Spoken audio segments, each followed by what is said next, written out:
Amém. Graças a Deus. E a graça e a paz de nosso Senhor Jesus Cristo estejam com todos nós. Amém. Nós aqui, começando o nosso grupo, e você que está vendo e vai ver a nossa pregação, nossa reflexão nesta manhã. Nós vamos tomar um texto na carta que o apóstolo Paulo escreveu aos Gálatas. Carta do apóstolo Paulo aos Gálatas, capítulo de número 1, os versos 3, 4 e 5. E nós faremos algumas reflexões a partir dos pensamentos que o apóstolo Paulo deixa para nós nessa saudação. Aliás, é uma saudação bem completa. Aqui ele nos coloca todos os princípios básicos da vida cristã ou da fé cristã. Então, no verso 3, ele começa dizendo que a graça e a paz de Deus, nosso Pai, e do Senhor Jesus Cristo estejam com vocês, com todos nós aqui, com vocês aí.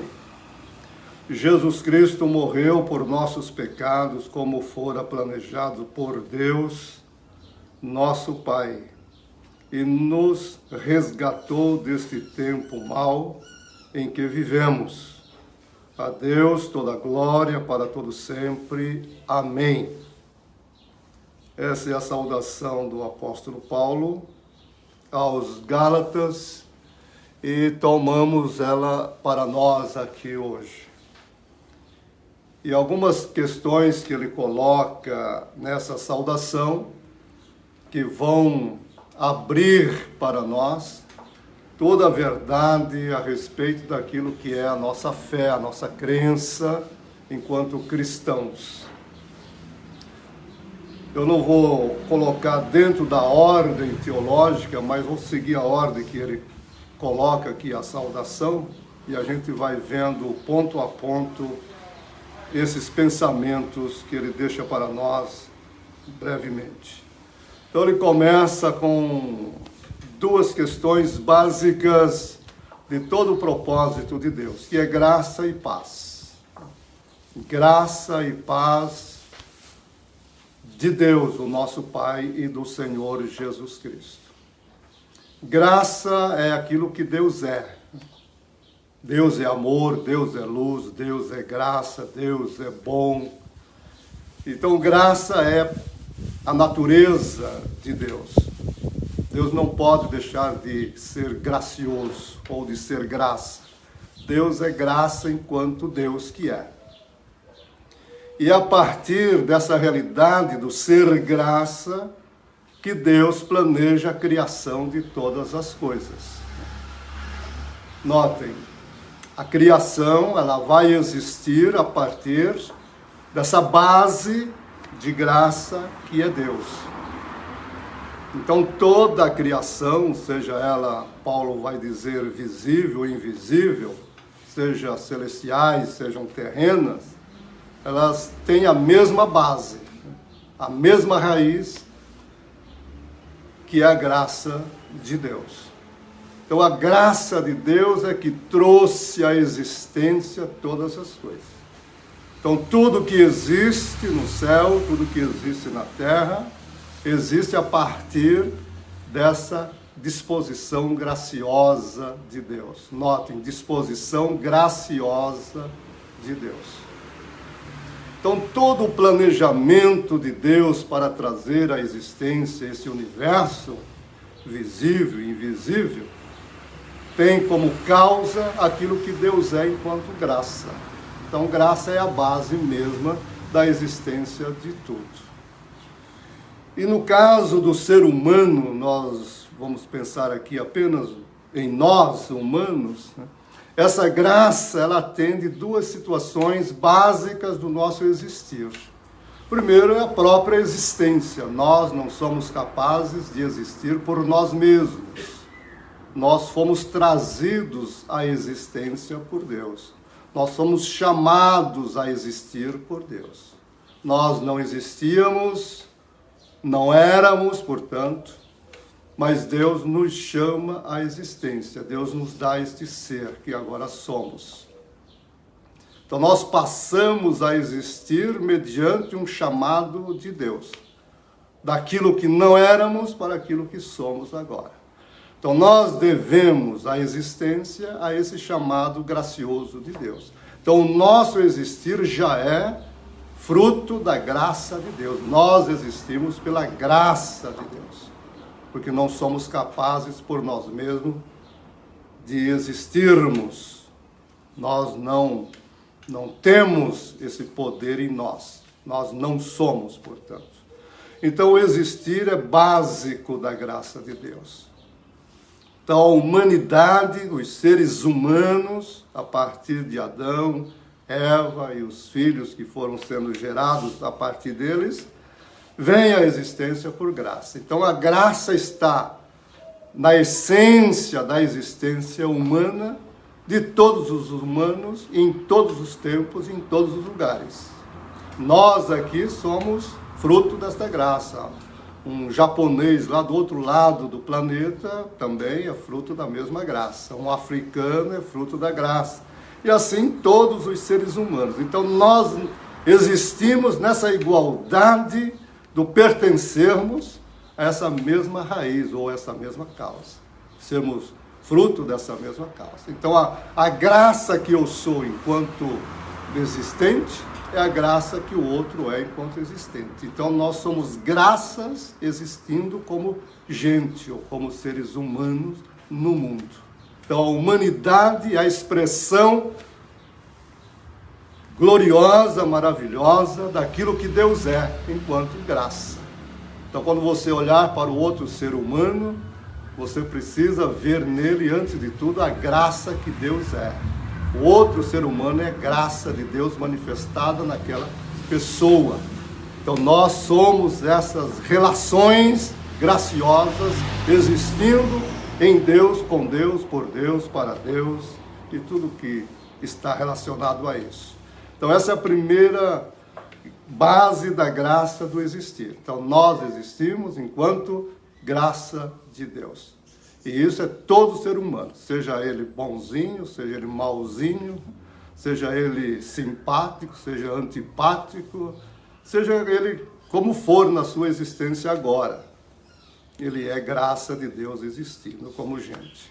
Então isso é básico para a gente entender como que essa nossa relação deve se dar no cotidiano, né? Como que nós nos relacionamos com os outros, compreendendo cada um nessa mesma verdade. Depois, o segundo ponto que Paulo vai deixar para nós enquanto graça, é que Deus nos criou com uma estrutura de existência que nos permite nos reconhecermos a nós mesmos como somos. Então Deus criou em mim, em nós, humanos, uma estrutura capaz de nos fazer reconhecer a nós mesmos, quem somos, de onde viemos, por que existimos, para onde estamos indo. Então essa estrutura nos permite existir dentro de uma realidade compreensível, não plenamente, claro, e principalmente agora por causa do pecado, mas nós não estamos perdidos neste mundo. O ser humano tem consciência daquilo que ele é, ele se reconhece. O ser humano sabe quem é, ele sabe que ele não é o outro, que o outro é o outro, ele é ele, que é uma separação de pessoas. Então nós estamos separados das pessoas, separados das coisas, porque cada um é um naquilo que Deus planejou que fosse. Embora todos somos humanos, mas cada um tem uma estrutura própria. Então nós, seres humanos, temos em nós essa estrutura que nos permite nos reconhecer assim como somos. Nos permite reconhecer também o meio em que existimos e, acima de tudo, nos permite reconhecer que somos consequência da vontade do Criador. Então eu me reconheço como consequência da vontade de Deus, daquele que me criou. Não sou de mim mesmo, portanto, não me pertenço Eu existo por uma vontade alheia à minha. Então nós existimos conscientes de quem somos e conscientes do que deve ser a nossa vida enquanto existirmos nesse mundo. E essa capacidade de respondermos positivamente às exigências da existência é própria dessa estrutura que Deus nos deu. Então somos capazes, sim, de respondermos positivamente a nós mesmos. Nós falávamos aqui ainda há pouco a respeito da alimentação, né? Como se alimentar adequadamente, corretamente, e outras coisas mais que dizem respeito à nossa própria saúde, à nossa própria vida. Nós que decidimos isso. Eu decido como me alimentar, com o que me alimentar. Então, se eu vejo que um alimento não me faz bem, eu não o uso para a minha vida, a minha existência. Então, nós somos capazes de ir selecionando aquilo que nos faz bem. E aquilo que nos faz mal, nós rejeitamos. Claro que há uma complicação pelo pecado e às vezes as pessoas se envolvem com... Mas aí já é outra situação. Também somos capazes de responder ao outro, ao próximo. Responder benevolamente, bondosamente, graciosamente ao outro, na relação, para que a relação aconteça pacificamente. E somos capazes de responder ao ambiente no qual existimos, à natureza, como cuidar da natureza, como preservar a natureza. E nós somos conscientes de que dependemos de todas essas coisas e, portanto, capazes de agir positivamente em relação a elas. E, por último, somos capazes de dar respostas positivas a Deus, nosso Criador. Olhar para Deus, reconhecê-lo enquanto Deus que é, e glorificá-lo com a vida, com a existência. Quanto mais nos aproximamos dele, nos conformamos com ele, mais a sua graça ou a sua realidade se expressará em nós. Então nós vamos expressando a realidade do nosso Criador em nós, à medida em que vamos nos aproximando dele. Quanto mais próximo de Deus, mais de Deus mostramos no meio em que vivemos. Então essa é a primeira questão da graça de Deus. A graça de Deus na nossa existência, a graça de Deus no auto-reconhecimento. E terceiro, a graça de Deus naquilo que é a nossa redenção. Aqui já é teológico, mais teológico nesse sentido. Então, o Senhor Deus que nos chamou à existência, que nos deu essa estrutura capaz de respondermos positivamente à existência, também nos concedeu a graça da redenção, da salvação, da libertação, do resgate, tudo aquilo que a salvação significa. E aqui está o ponto mais alto.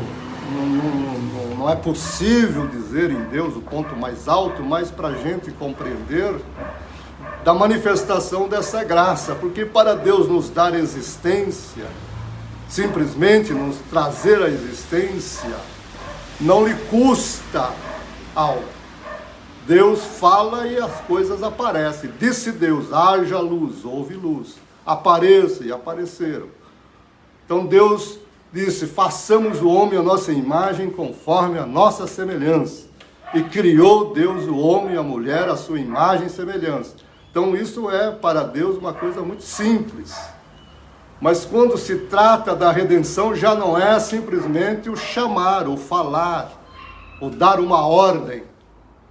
A redenção exige de Deus algo que não é possível a nenhuma das suas criaturas.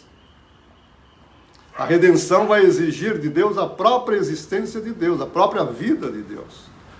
Para nos redimir, Deus terá que se tornar um de nós, e na condição de um de nós, terá que se dar como preço da nossa redenção. Então ele terá que se dar a si mesmo como pagamento, como resgate, para que nós sejamos redimidos.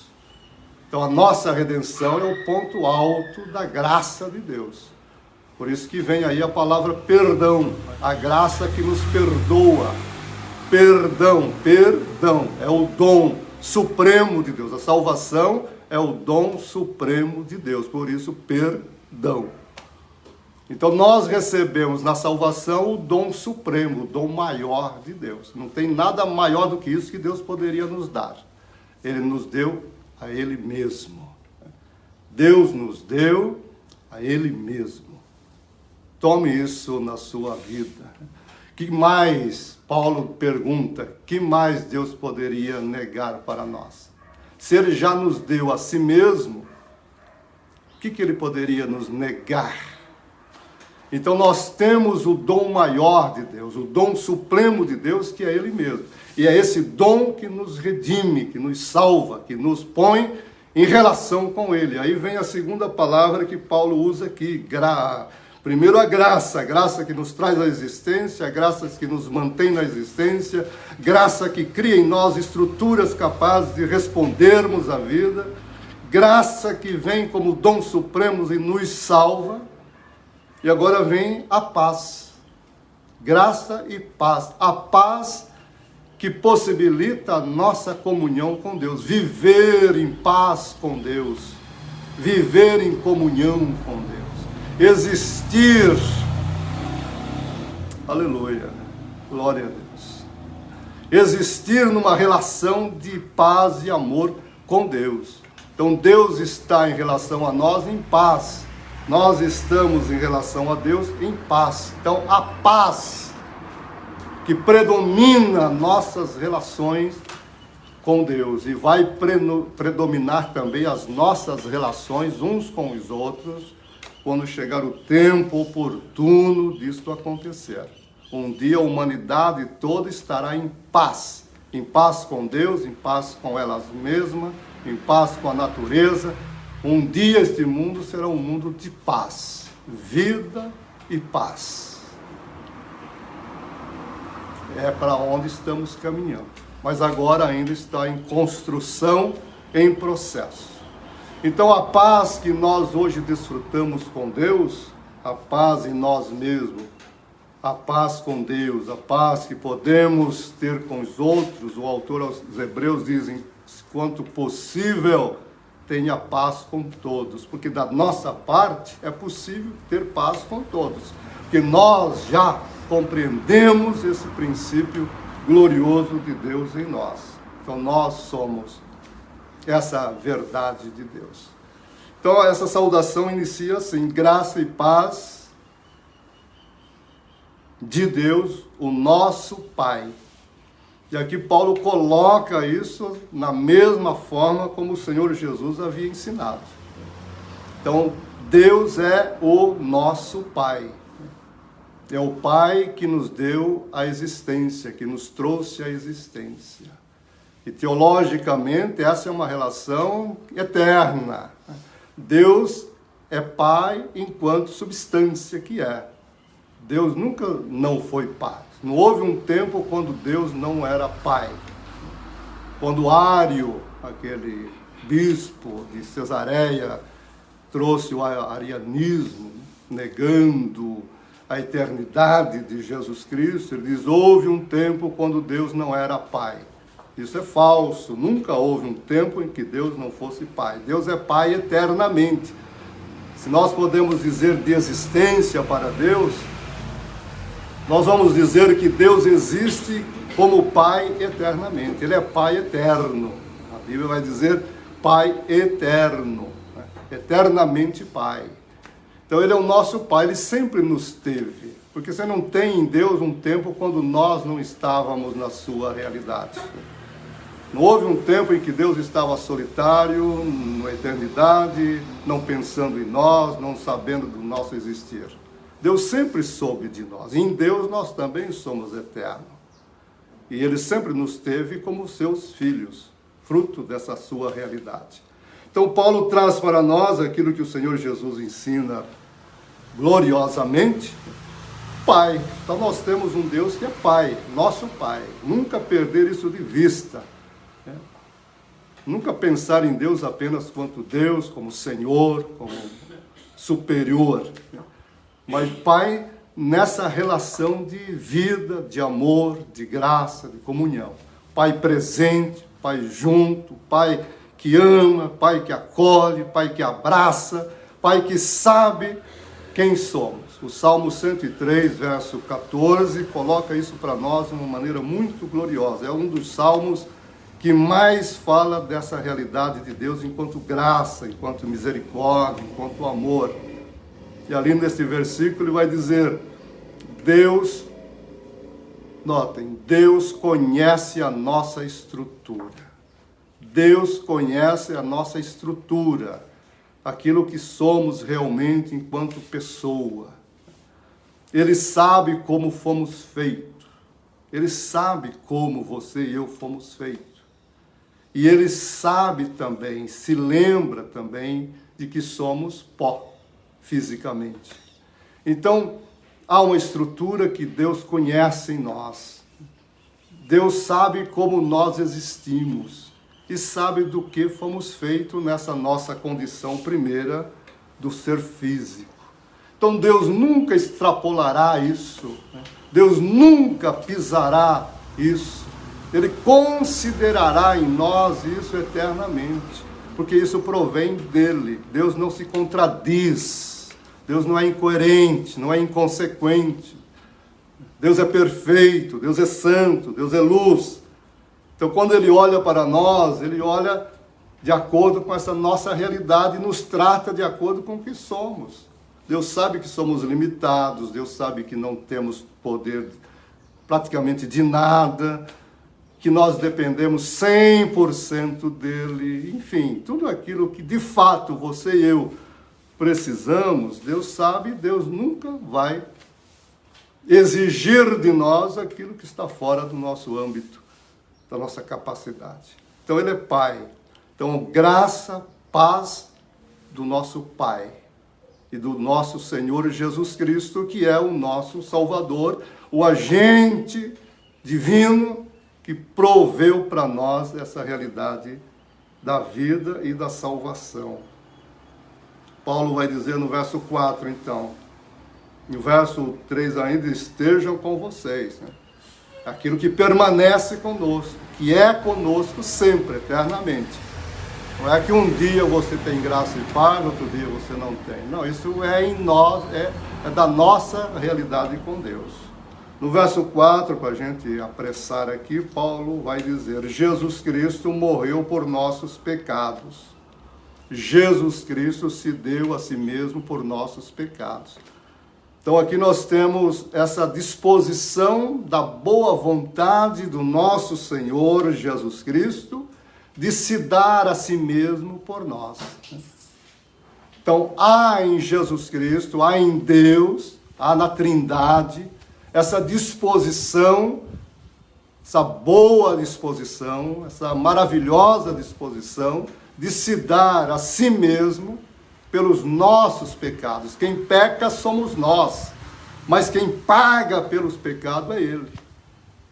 É algo que nos deixa completamente perplexos. É um espanto diante dessa grandeza. Eu peco, mas quem paga é Ele. Aquele que me cria, aleluia.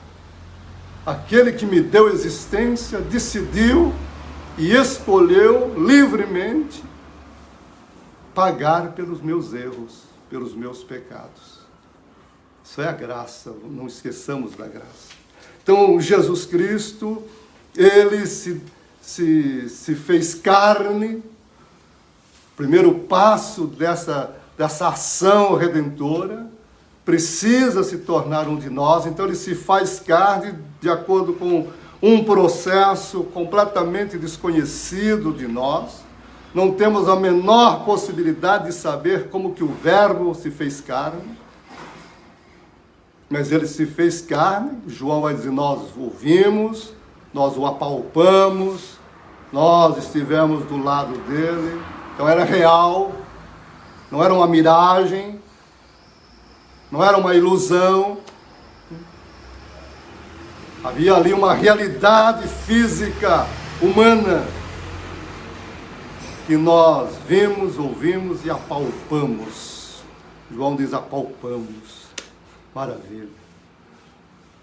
Então ele se fez carne, viveu entre nós 33 anos, nos ensinando aquilo que é próprio da nossa condição humana, nos dando toda a esperança, toda a certeza de que a vida não acabou porque o pecado entrou no mundo. A vida vai continuar, a vida vai seguir em frente. A morte vem, mas a morte passa e é eliminada. Paulo vai dizer que ele aboliu a morte e trouxe à luz a vida. Aboliu é uma palavra forte que Paulo usa. Depois ele se dá, ele morre por nós, ele se entrega, ele não foi preso, ele não foi levado à força, ele se deu. Então ele está subindo para o Calvário, carregando a cruz voluntariamente. Não está sendo forçado aquilo. Tudo que ele faz ali até a cruz é decisão dele, é escolha dele, é amor dele por nós. Então o Senhor Jesus se deu a si mesmo por nós, se encarnando, vivendo como homem e na condição de homem se entregando pelos nossos pecados. Ele toma para si os nossos pecados e os elimina no julgamento de Deus na cruz. Quando ele morre, ali morre também os nossos pecados. Nós morremos com ele, nossos pecados morrem com ele, a morte morre com ele e a vida surge dali. Aleluia. E vem enchendo esse mundo que começa na sua ressurreição e vai crescendo até o dia quando o mundo inteiro, céus e terra, Paulo diz que pelo sangue de Jesus Cristo, Deus reconciliou consigo mesmo todas as coisas, tanto as dos céus como as da terra, e estabeleceu a paz com todos. É isso, esse mundo de vida e paz que está chegando. E aí ele continua dizendo aqui, aleluia, me empolgo com isso. Jesus Cristo morreu pelos nossos pecados. Notem essa expressão do apóstolo Paulo. Como fora planejado por Deus. Em outros textos ele vai dizer, antes da fundação do mundo. Então tudo que vai acontecer na criação, na preservação, na redenção, é um plano. Maravilha. Tudo vai acontecer dentro de um plano, não tem como dar errado, não tem como falhar, não tem como se perder. É um plano, primeiro é o plano básico de tudo, e aí Deus vai seguindo esse plano passo a passo, até o dia quando ele estará terminado, acabado, vamos dizer.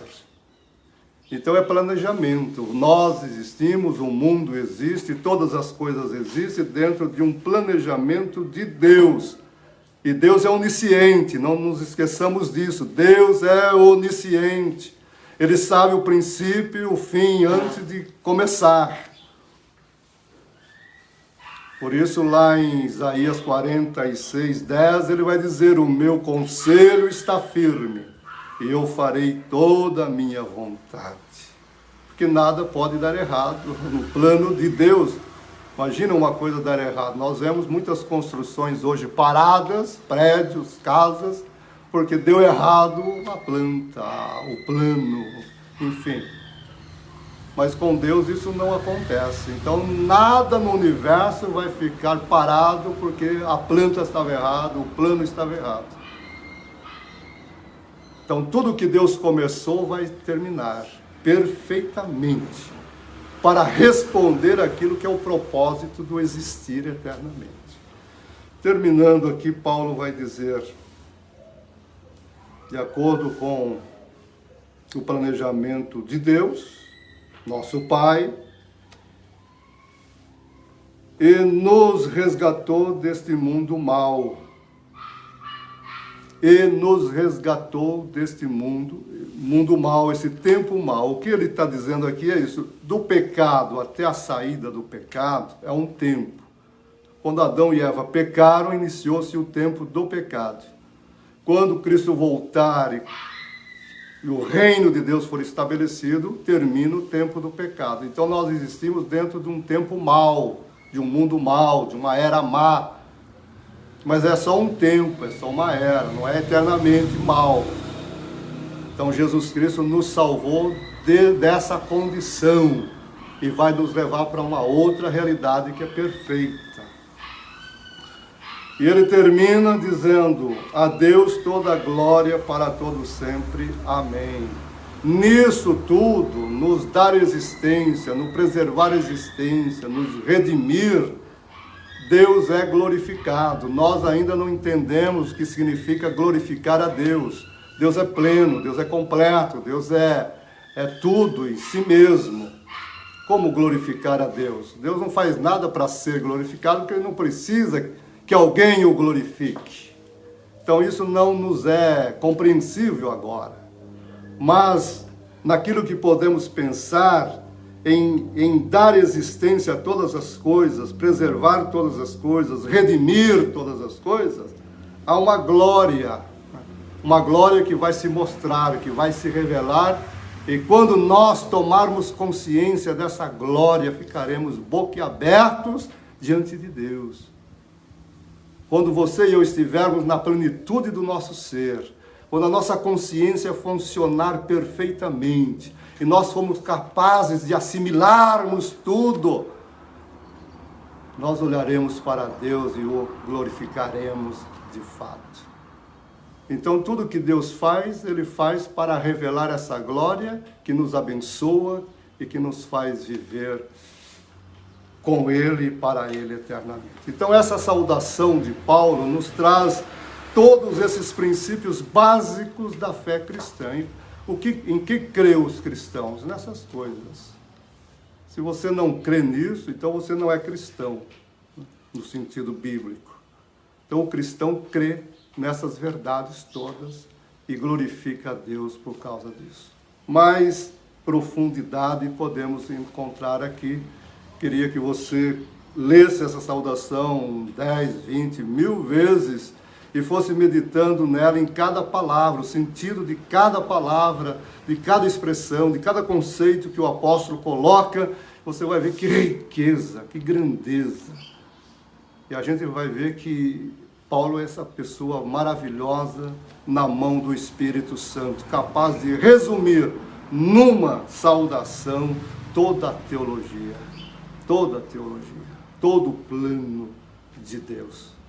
Que Deus te abençoe, que Deus te guarde, que Deus te anime, que Deus te esclareça mais e mais isso, que nós podemos cada vez mais nos interessar por isso, nos aprofundarmos nisso, ampliar isso, compreender aqueles que ainda manquejam teologicamente, aqueles que ainda vivem mais de crença do que de fé, entendê-lo, compreendê-lo na sua limitação, na sua carência e ajudá-lo naquilo que for possível ajudar. Nunca criticar, nunca julgar, nunca condenar, muito menos condenar, mas entender o outro nesse processo de crescimento e de salvação que todos nós estamos. Se assim o fizermos, nós seremos muito bem-aventurados diante de Deus, para a glória do Senhor e para o nosso bem. Amém e amém. Graças a Deus.